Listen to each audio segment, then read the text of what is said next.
All right, we're gonna begin painting our tree. The two brushes that you're going to need are going to be a small mop brush and then your small to medium size rounded brush like that. The two techniques that we're going to apply onto our tree, so our tree's gonna look a little bit different on one side versus the other, is going to be stippling and then impasto, and impasto has a more painterly feel to it. Let's begin first by mixing your paint. You wanna make sure that you have both a medium light gray, a light gray, white, and black ready to go.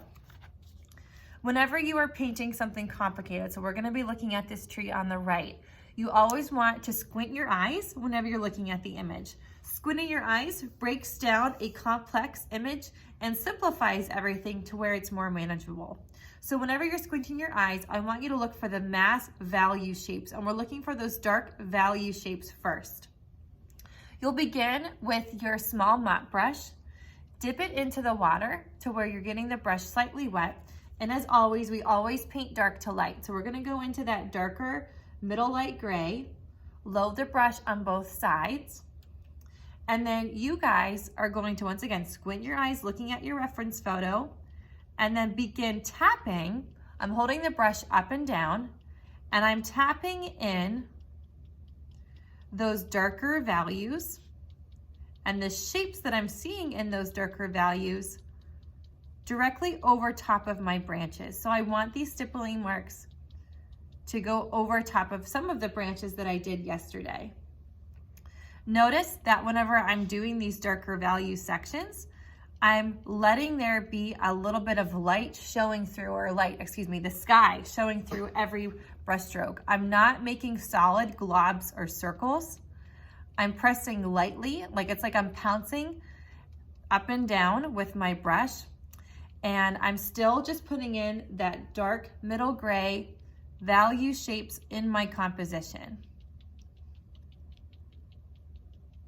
Once you're done with that, you'll go into the light value section, and you're going to add that on to the top portion of your dark value shapes and where you're seeing little highlights.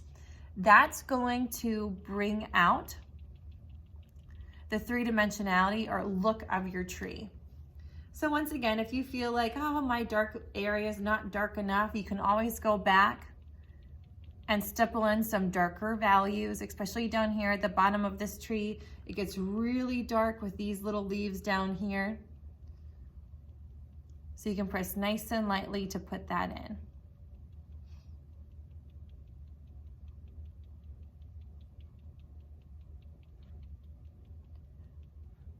And then the last thing I want to mention is just change the angle of your brush as you're doing it. So I'm turning my brush in different directions, so my leaves are going to look a little bit more organic.